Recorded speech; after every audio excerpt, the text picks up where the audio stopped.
Bien, cuando hablamos de clasificación del asma, ya yo les había hablado un poquito de acuerdo al origen extrínseco cuando hay un factor externo, intrínseco cuando esta es la más complicada. Factores emocionales desencadenan la crisis. Y de acuerdo a la gravedad, esta sí la vamos a utilizar para nosotros ir viendo nuestro abordaje terapéutico. Y es intermitente, esa es la que viene ocasionalmente. Pero la persistente, esta es más compleja porque es persistente leve, moderada y grave de acuerdo a cuántas crisis vienen a la semana y cuántas crisis nocturnas va a tener el paciente. O sea que la clasificación que más vamos a utilizar nosotros es de acuerdo a criterios de gravedad. Un asma intermitente y un asma persistente. Esta otra es de acuerdo al control, esta es la que más me interesa. Esto solo para saber que sí hay un asma que es intrínseco, ¿no? El asma intrínseco, entonces no tiene factores externos que lo desencadenen, las inmunoglobulinas G no están elevadas, son las de peor pronóstico. El extrínseco sí tengo un agente disparador, que son los alergenos, polvo, polen, medicamentos, cambios de temperatura, ejercicio físico. Sí hay un aumento de las inmunoglobulinas G y estos pacientes muy usualmente cursan con cuadros de rinitis alérgica y tienen un mejor pronóstico. De acuerdo a la gravedad, hemos dicho intermitente, es cuando desaparece durante determinados periodos, de vez en cuando viene la crisis, pero la persistente, esta es la que nunca cesa. Tenemos 2, 3, 4, 5 crisis o permanentemente pacientes con crisis, ¿no? La que es persistente severa. De acuerdo a esta clasificación de severidad, la leve intermitente, síntomas menos de 2 veces a la semana, paciente entre crisis y crisis está bastante asintomático, en la noche menos de 2 veces en un mes, ¿no? Acá el estándar de oro para medir la evolución del paciente es la espirometría. Estos pacientes tienen un 80% de flujo expiratorio, el volumen de flujo expiratorio forzado en el primer minuto, segundo, ¿no? Luego están persistente, persistente y persistente. En la leve, los síntomas están 2 veces a la semana, pero menos de 1 vez al día. Ya la crisis afecta un poco ya su actividad diaria, la noche tiene más de 2 veces al mes, sí todavía permanece con un flujo expiratorio forzado en el primer minuto de un 80%. Cuando ya se vuelve moderada, ya es diario el uso de los agonistas beta-2, la crisis afecta bastante su desempeño diario. Por favor, apaguen sus micrófonos ya. Más de 2 veces a la semana, síntomas nocturnos, más de 1 vez por semana, aquí eran 2 veces al mes, acá 1 por semana, y acá ya se ve afectado el flujo. Y en la persistente es continua, le limita su actividad muy frecuente por la noche, y acá ya estoy entrando en un déficit de oxígeno importante con un flujo expiratorio forzado en el primer segundo, menos del 60%, ¿no? Esa es la clasificación con la que nosotros nos vamos a regir para hacer nuestro abordaje terapéutico. Le vamos a llamar escalones, escalón 1, 2, 3, 4, 5 y cada vez vamos aumentando mayor cantidad de fármacos, siempre teniendo en cuenta el objetivo terapéutico, que era broncodilatar y antiinflamar. El pródromo, cuando va a venir la crisis, muchos pacientes tienen a nivel ocular prurito, enrojecimiento, a nivel nasal la congestión, el aleteo nasal, tos seca, y de ahí ya viene la disnea, ¿no? La dificultad, la opresión torácica, la tos, ortopnea, a la percusión, aumento de la sonoridad, sibilancias y roncos. Agravamiento, ya hay confusión mental por la hipoxia. Retracción del esternocleidomastoideo, ya hay un tórax hiperinsuflado, los movimientos respiratorios ya están disminuidos, no hay expectoración, taquicardia, ¿no? Eso va a agravar más.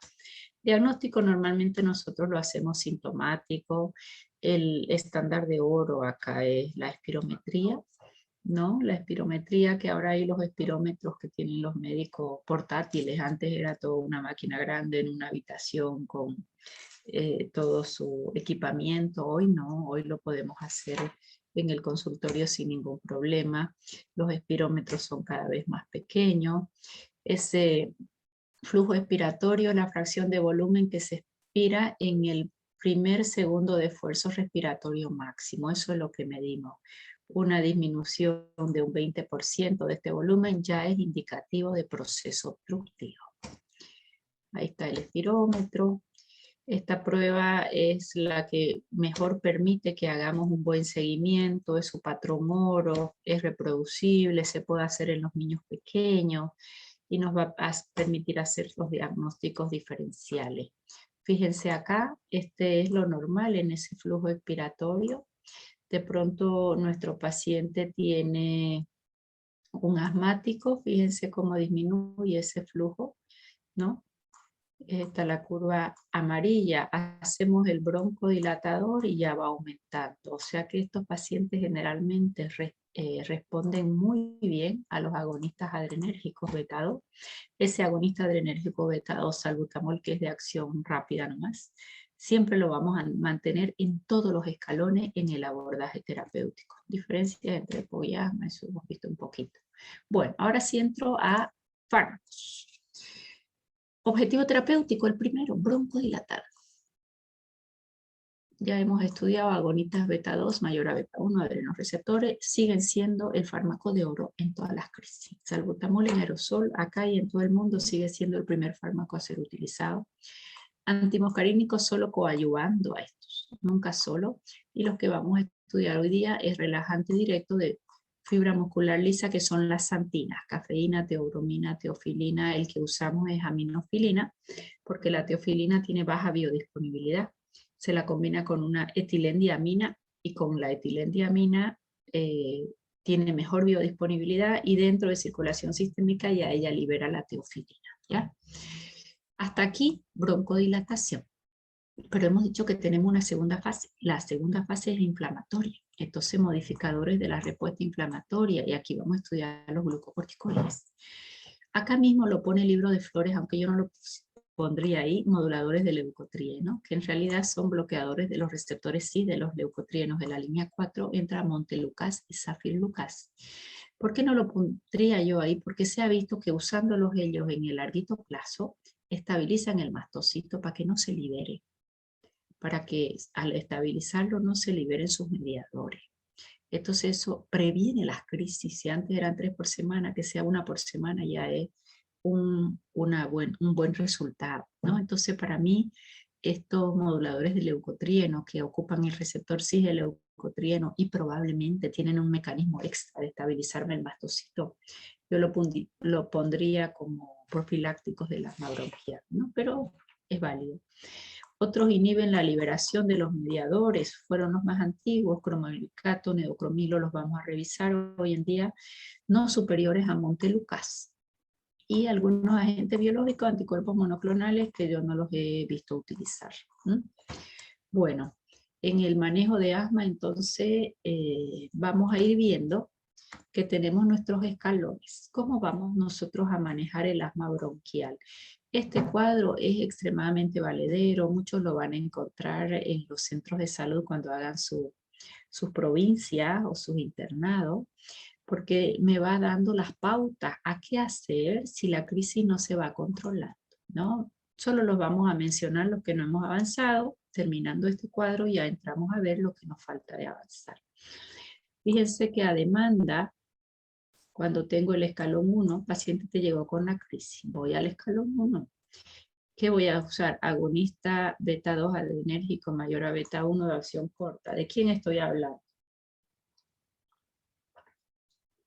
Vamos, ¿de quién hablo? ¿Salbutamol?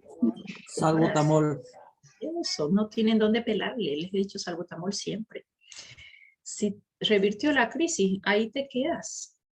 Pero si no mejora el paciente, voy al escalón número 2. ¿Qué me va a decir el escalón 2? Mantengo salbutamol de elección para mantenimiento porque el paciente no mejoró. Recién voy a dar un glucocorticoide inhalado a baja dosis. ¿De quién estoy hablando? Beclometasona, fluticasona, budesonida. Ya vamos a estudiar enseguida los glucocorticoides. Pero esos tres los tenemos en aerosol. Beclometasona, budesonida, fluticasona. Pudiera tener otra opción si no quiero usar el glucocorticoide y pudiera usar un Montelukast, que es un antileucotrieno. Montelukast no me va a sacar nunca al paciente de la crisis. Montelukast es como más profiláctico, bloquea el receptor del leucotrieno, más no es broncodilatador, ya es más estabilizador. Con eso no mejoró tu paciente, mantienes tu salbutamol que lo usas a demanda, siempre a demanda. ¿Qué más vas a aumentar? Aquí tenía un corticoide a baja dosis. Mantengo mi corticoide a baja dosis, pero ¿qué voy a aumentar? Un agonista adrenérgico beta 2 de acción larga. ¿Quién conoce alguno? Salbutamol. Meterol, bamboterol. Formoterol. Bamboterol, salmeterol, formoterol. Ok. Otra opción pudiera ser los corticoides a mayores dosis o este antileucotrieno, que probablemente hay que empezarlo siempre con un poquito de anticipación, ¿no? Para que él tenga su efecto, no es de acción rápida. Con esto no mejoro, vamos al cuarto escalón. ¿Qué doy siempre? Salbutamol. Aquí usé un corticoide a baja dosis, aquí ya uso a dosis media y mantengo mi agonista beta 2 de acción larga. Puedo usar sino un antileucotrieno, tratando de que el antileucotrieno me disminuya la recurrencia de crisis. Me parece una excelente opción. Más que ir subiendo fármaco, probablemente el antileucotrieno, pero darle su tiempo de prudencia, ¿no? No mejoró, vamos al escalón 5, voy subiendo escalones, mantengo siempre mi salbutamol. El corticoide ya no es dosis ni baja ni media, es dosis alta. Mantengo este de acción larga para proteger principalmente las crisis nocturnas. Sí o sí empiezo a añadir, acá ya no es opcional. El antileucotrieno le tendré que dar paciente, este está con salbutamol, con formoterol, con corticoide, con montelukast. Si con eso no mejora, recién vamos a ir a una santina. Santina es el tema de hoy. Cafeína, teofilina, teobromina, aminofilina. ¿Sí? A ella le vamos a utilizar en el paciente, pero en viento venoso. ¿De quién derivan? Del café, del té, teobromina, cafeína. Esa es su materia prima. Pero qué desventaja grande voy a tener, que lo vamos a ver luego. Va a broncodilatar por un mecanismo que no tiene nada que ver con el receptor beta 2 ni con el receptor muscarínico, el inhibe fosfodiesterasa. Y broncodilata, relaja músculo liso, disminuye ingreso de calcio y relaja músculo liso. Sin embargo, tiene también el efecto pegadito al mecanismo de acción de ser estimulante cardíaco, taquicardia, y aumenta las 4 propiedades del corazón, que ya este paciente asmático las tenía elevadas. ¿De acuerdo? Entonces ese es un gran problema. Per se de otro efecto adverso, franja terapéutica pequeñita entre lo efectivo y lo tóxico, tengo poco espacio, fácilmente entro en toxicidad. Pero ya me tocó, si es que hasta ahí yo no controlé el paciente. Y el último escalón, el corticoide de dosis alta, el agonista adrenérgico de acción larga, corticoide oral. Ya tengo que dar en vía oral. Muchos efectos adversos: hipertensión, hiperglicemia, adelgazamiento de la piel, osteoporosis, gastritis, glaucoma, catarata, insuficiencia renal, redistribución de la grasa, síndrome de Cushing. O sea que ya yo estoy hablando de ir introduciendo fármaco. El glucocorticoide antes era en aerosol. Efecto local, bajas efectos adversos, mejoraba, más si no mejora, ya vamos a un glucocorticoide de vía oral. Antes a estos niños asmáticos les daban corticoides de vía oral y quedaban todos chatitos, bajos en crecimiento, gorditos, con una facie de síndrome de Cushing, cara de luna llena, la espalda de búfalo, que vamos a ver luego. Y sí o sí añadimos el antileucotrieno o la santina o estos anticuerpos monoclonales que no son ni económicos ni siempre son efectivos, siempre manteniendo el salbutamol. Preguntas hasta aquí. Solo hemos nombrado esto y aquello. ¿Qué fármacos nos faltan estudiar de este cuadro?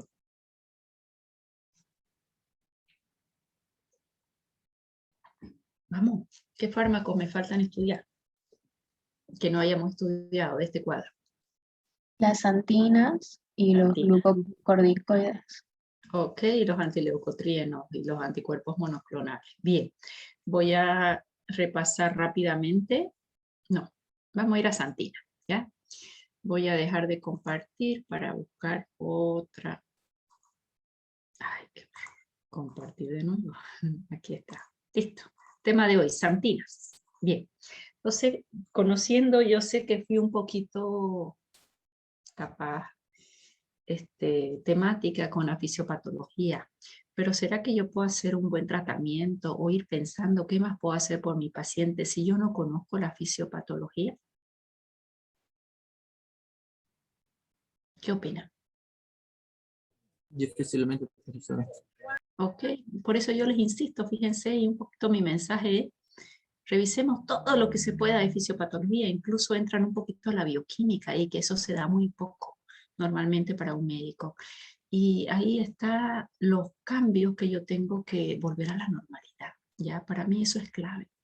Si no conoce la fisiopato y de ahí más molecularmente la bioquímica, es como que vamos a hacer una farmacoterapia como muy repetitiva, lo que aprendí, punto, sin razonar, ¿no? Y siempre todo lo nuevo, fíjense ustedes que es conociendo a mayor profundidad fisiopatología y bioquímica. Bueno, vamos con las antinas. ¿Quiénes son? Teofilina, ¿de dónde viene? Del té.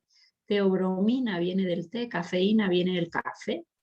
Estas santinas que también se llaman metilsantina, ¿qué tenemos nosotros para utilizar? Tenemos cafeína que viene en ampollita y la teofilina tiene un problemilla. Ella tiene baja biodisponibilidad. Llega a sangre, se biotra. Si administro teofilina llega muy poco a sangre. ¿Qué se tiene que hacer? Se la combina con esta etilendiamina, ¿ya? Y se llama aminofilina. Esta sí vamos a usar, esta la tenemos en ampollas, 25 miligramos en 100 ml. No, 25 miligramos en 1 ml. La ampollita viene de 10, entonces son 250 miligramos en los 10 ml. Entonces, aminofilina es un complejo. Esta unida, la teofilina con etilendiamina, llega a sangre, esta se va y va a liberarme a la teofilina. Y ya la tengo la teofilina en sangre. Solamente se la asocio con esta etilendiamina que se llama aminofilina para que ella llegue en mejores condiciones al organismo porque va a tener mayor biodisponibilidad. Ay, dejé de compartir, qué barbaridad. Ya. Esa es su fórmula química, estudienla de memoria que se las voy a preguntar. ¿Se las voy a preguntar o no?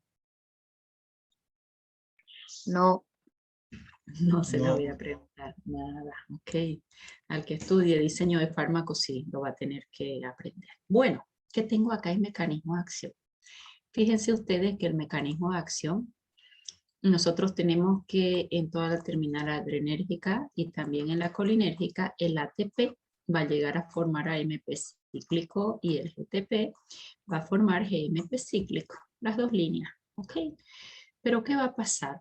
Cuando el ATP pasa a ADP y después a AMP cíclico, que es un segundo mensajero, gracias a la acción de la fosfodiesterasa, ingresa calcio y el calcio hace la contracción.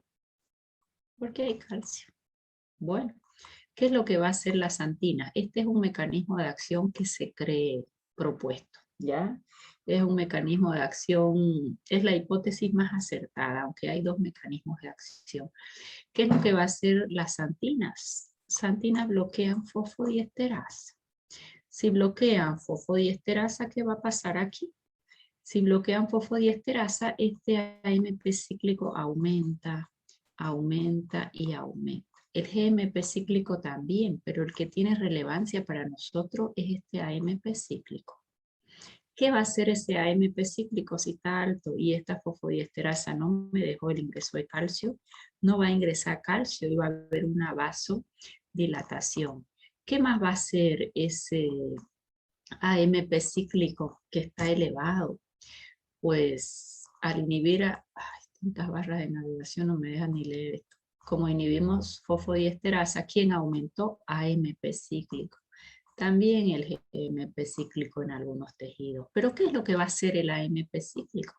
Cuando está alto, estimula función cardíaca. Mecanismo de acción. Si yo tomo muchas tazas de café, ¿qué le pasa a mi corazón? Dígame todos los efectos que van a sentir cuando no estudiaron durante 6 meses, quieren meterse todo, la noche antes no voy a dormir, si me voy a hacer 3 termos de café y no voy a dormir. Mala idea, ¿no? Pero bueno, dígame todos los efectos que van a sentir de tomar tanto café. Taquicardia. ¿Qué más? ¿Por qué lo toman el café? La diuresis. ¿Ah, Boris? Aumento de la diuresis. Sí, orinar más, diuresis. Temblor, nerviosismo. ¿Por qué lo toman? Porque me concentro más. Disminuye el cansancio, disminuye la fatiga, mejora la concentración en un estudio de corto plazo, en una memoria de corto plazo. Disminuye la fatiga, el cansancio, me siento con más energía, siento que leo y que todo me entra, estoy estimulando, es un estimulante en sistema nervioso, pero me da taquicardia, en un momento me da hipertensión, no, porque él es diurético suave. Si tomas mucha dosis, sí, ya vamos a estudiar por qué, ¿ya? Pero en principio él es diurético, entonces eliminas líquido y baja la presión, ¿ya? En un principio. Después si eliminas mucho ya aumenta la renina y así hipertensión, lo hace en un segundo momento. Taquicardia, temblor fino, las manos están, y yo estoy irritable. Tu hermanito te dice algo y le grita. Irritabilidad. ¿Por qué? Porque es estimulante del sistema nervioso. Me quitó el sueño, insomnio. Ojo, hay pacientes que se pueden dormir arriba de la taza de café. Hay pacientes que si a la mañana se toman un café, a la noche no duermen. O ¿Igual sea, elevaría el colesterol o no? en el largo plazo sí, en el largo plazo, pero no es un efecto tan relevante como lo es en sistema nervioso central, como lo es en cardiovascular. ¿Ya? Entonces ese AMP cíclico que se elevó, ¿por qué se elevó el AMP? ¿También elevaría la glucosa en sangre? Perdón, La cafeína en el uso prolongado. ahora vamos a mirar. A nivel endocrino tenés 4 efectos, pero contésteme esto primero. ¿Por qué se elevó el AMP cíclico y qué hace el AMP cíclico? A ver. Vamos. Vamos. ¿Por qué se elevó el AMP cíclico? Por una estimulación adrenérgica, doctora. Ya, pero ¿qué hizo la santina? Bloqueo a la fosfodiesterasa. Eso, bloqueo fosfodiesterasa. Entonces el AMP cíclico se eleva. Y el AMP cíclico elevado, ¿qué produce? Estimula la función cardíaca, estimulante cardíaco. Pero es relajante de músculo liso. ¿Pero a qué precio? Fíjense que todos los broncodilatadores, agonistas beta-2 da taquicardia, antimuscarínicos da taquicardia y santinas da taquicardia por mecanismos diversos. Disminuyen la actividad inmunitaria, o sea que si yo lo tomara en el largo plazo me disminuye la recurrencia de las crisis porque me modula el sistema inmunitario. También se le otorga un efecto antiinflamatorio. ¿Okay? Ese es el mecanismo más acertado que tenemos como inhibidor de fosfodiesterasa. Hay otro mecanismo que es antagonista del receptor de adenosina, que está un poco menos estudiado, pero los dos son mecanismos de acción. Sin embargo, no está extremadamente claro, ¿ya? Ahora vamos a ir a los efectos, que era lo que ustedes me preguntaban. Ah, bueno, acá tengo esta lámina, está bonita. Compartir pantalla está en pausa, dice. No están mirando, ¿no? Sí, se ve, doctora. Acá dice... ¿Están viendo? Sí, Sí, Sí, doctora. doctora. No sé qué dice, pues ya volví. Ya está, ¿verdad? La lámina que teníamos. ¿O no? Sí, Sí, doctora. doctora. Ya. Es que me sale ahí un letrero amarillo que dice dejo de compartir. Ya. Cuando hay broncoconstricción, adenosina se libera y hace broncoespasmo. ¿Qué hace la santina? Bloquea el receptor de adenosina. ¿Ya? Cuando viene acetilcolina, estimula broncoespasmo. ¿Qué hacemos? Bloqueamos con un antimuscarínico a la acetilcolina y es broncodilatador. Y luego el agonista beta, ¿qué es lo que hace? Aumenta AMP cíclico, disminuye ingreso de calcio, también es un broncodilatador, pero utilizando el receptor beta 2. O sea que aquí tenemos los 3 grupos de fármacos, la santina, que las antinas aumentan AMP cíclico, bloquean receptor de adenosina. Los antimuscarínicos y los agonistas adrenérgicos, beta 2 mayores a beta 1. Ahora sí vamos a ver todas las caras de la moneda. Ese mecanismo de acción de inhibir fosfodiesterasa y bloquear receptores de adenosina, ¿qué efecto farmacológico? Su patrón oro broncodilatador. Perfecto, ese es el principal efecto, pero tiene 7 efectos farmacológicos. Estimula el centro respiratorio. ¿Para qué lo usarían? ¿Para qué usaría yo si él estimula el centro respiratorio? Vamos. Apnea del recién nacido, y ahí se usa la cafeína con un mejor perfil de seguridad que aminofilina. Si no hay cafeína, si cuesta pillar cafeína en ampollita, sí se puede utilizar aminofilina, ¿no? Normalmente el neonatito prematuro, 20 segundos sin respirar, se empieza a poner cianótico con una hipotonicidad muscular, ya tú ves, y eso es una apnea del recién nacido. Normalmente se les ayuda con cafeína entre 24 a 48 horas. Le va a dar taquicardia y todos los efectos adversos, pero le estimula el centro de la respiración. Entonces con eso controlamos la apnea del recién nacido hasta permitir la maduración pulmonar, que ahí podemos hacer glucocorticoides para estimular se llama la formación del surfactante pulmonar, ¿no?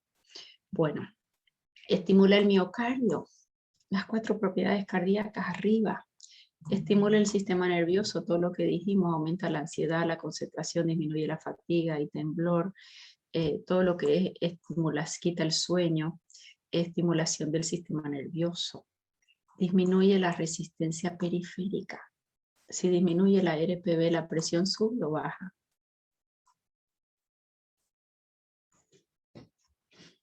¿Qué dicen ustedes? Si disminuye la resistencia periférica, ¿es un vasodilatador?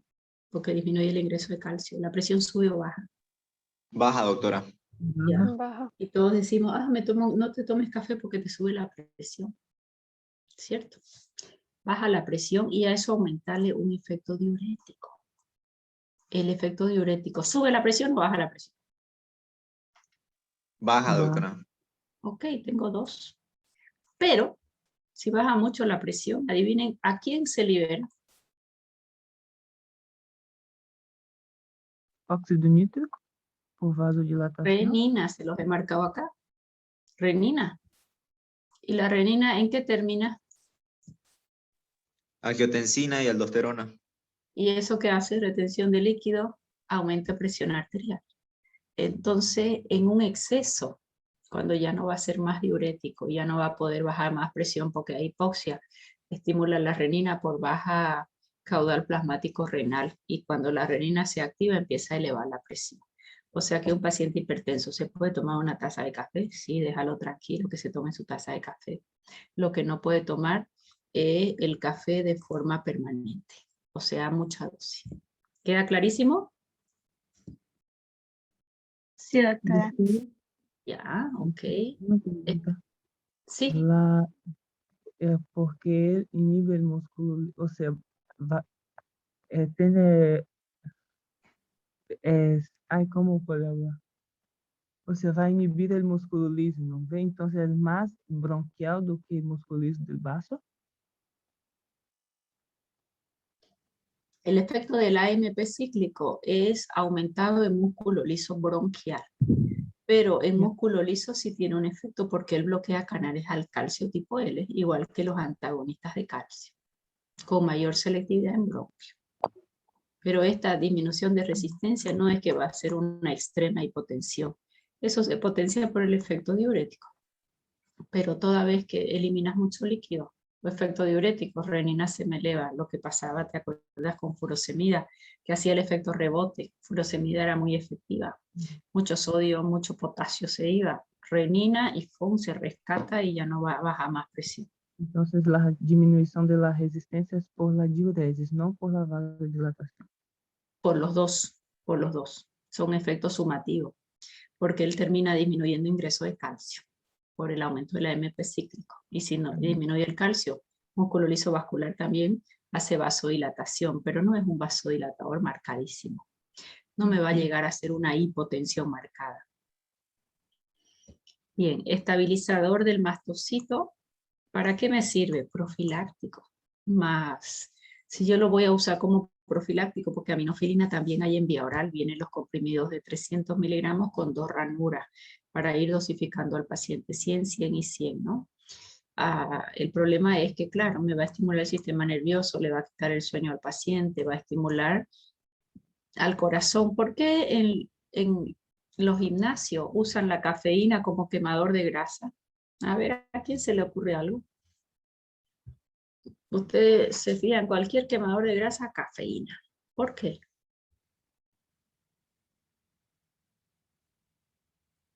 Vamos, por todo lo que he dicho, a ver, piense. Si estimula el miocardio, yo tenía 70 latidos, ahora voy a tener 90. Estimula mi centro respiratorio, en lugar de tener 14 respiraciones, voy a tener 16 o 17. No llegaremos a más de 20, ¿ya? 16 o 17, aumenta un 40% mi frecuencia cardíaca. ¿Por qué va a ser un quemador de grasa? Aumenta el metabolismo. Sí, señor, Miguel Ángel. ¿Aumenta el metabolismo? Pues entonces si yo tengo más latidos, voy a usar más calorías o menos calorías. Más calorías. Ya. O sea que a costa de qué ese paciente va a llamar quemador de grasa.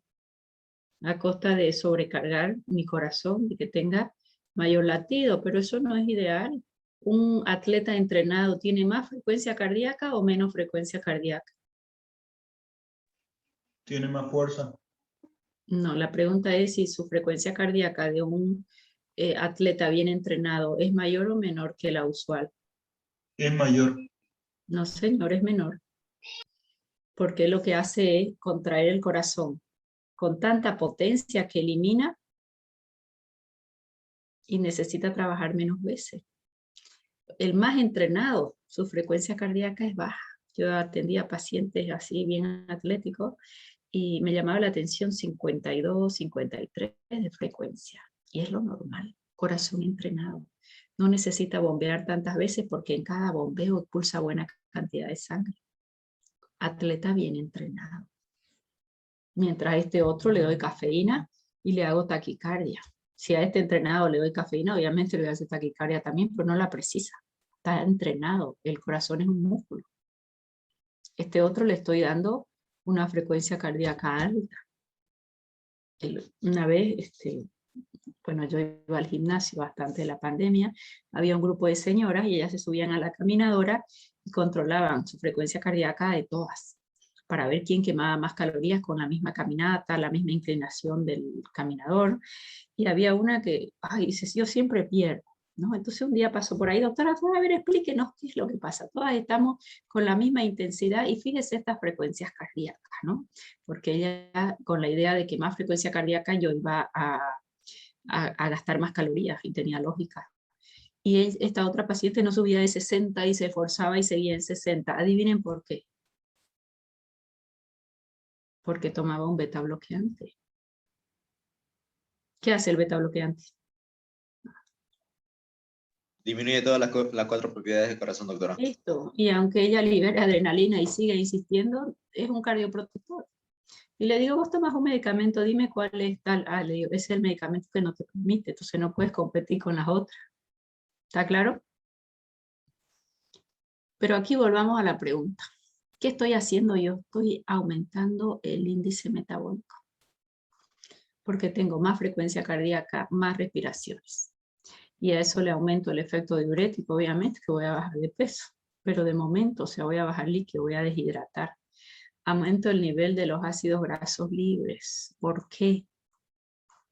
Porque el paciente entra en lipólisis tratando de entrar en gluconeogénesis. ¿No? Lo primero que se echa a mano son los tejidos grasos, entonces entra en lipólisis, aumentan los ácidos grasos en sangre, alguien me lo preguntó por acá, y aumenta la insulina dependiente de qué, de la glucosa. Si va a haber más glucosa, tiene que haber más glucosa disponible en un buen páncreas, le va a dar más insulina, ¿no? Pero si hay una resistencia a insulina, ahí va a haber más insulina probablemente, pero como no toda sirve, los niveles de glucosa probablemente se eleven o aumente la producción de insulina, que no es buena que un páncreas trabaje 400, 300%. Acá entre en diuresis y bajé resistencia, entonces estoy hablando ya de un uso un poquito más crónico, no de tomar una sola vez, ¿verdad? Aumenta la renina y a la larga, si yo lo mantengo, esto sí me va a hacer hipertensión, a diferencia del primer efecto que era hipotensor, ¿no? Entonces, ¿dónde está la diferencia? En la dosis y en el tiempo de utilización. Y a nivel gastrointestinal estimula la secreción de ácido clorhídrico, gastrina, pepsina, favorece gastritis, úlcera en el largo plazo. Paciente con úlcera, gastritis, lo primero que te dicen, no tome café, incluso el té no lo deberían tomar. Las hierbas sí, son un secretagogos que estimulan la producción. Bien, entonces ya tenemos de las antinas, tenemos su mecanismo de acción y sus efectos farmacológicos. La ampollita viene en un ml 25, pero como viene de 10 ml, viene en 250 miligramos. ¿Para qué la vamos a usar? Broncodilatador. ¿Serán de primera línea? No, doctora. No, ¿quién es primera línea? Siempre. Salbutamol. Y si con eso no controlas, ¿qué aumentas, Boris? Glucocorticoides. Glucocorticoide en aerosol. Si con eso no mejora, ¿qué aumenta? Un antileucotrieno, un montelukast, o pudieras aumentar ya un agonista beta 2 de acción larga. Y de ahí vas aumentando, ¿no? ¿Qué hago con dosis inicial? 5 miligramos por kilo, pero nunca, aunque tu paciente sea muy gordo, tomes en cuenta la grasa, porque él no es liposoluble, es un fármaco hidrosoluble. Lo máximo que se pueda dar es como que tu paciente pesa 50 kilos, ¿de acuerdo? 50 kilos y le voy a dar a 5, 5 por 5 es 25, le doy solo una ampolla. A nadie le das más de una ampolla para broncodilatar. ¿Por qué? Porque es un fármaco hidrosoluble que no se va a acumular, no necesito hacer dosis de saturación, no tiene afinidad por ningún tejido ni se va a acumular en tejido graso, ¿ok? 5 miligramos por kilo, o sea que voy a dar la ampolla completa, pero esa ampolla la voy a diluir 1 en 1, si ella es de 250 miligramos, la voy a diluir con 250 ml de suero fisiológico glucosado, según las características del paciente. Eso se lo coloca en 20 a 30 minutos y después le dejo una dosis de mantenimiento a 0,5 miligramos kilo hora. Si lo dejo con bomba de infusión, ¿ya? Porque es de franja terapéutica estrecha y fácil en toxicidad. La clase va a ser hasta aquí hoy día, no les puedo dar los 3 Zoom, tengo un compromiso ahora, ¿ya? Les espero a ustedes el día lunes en horario normal.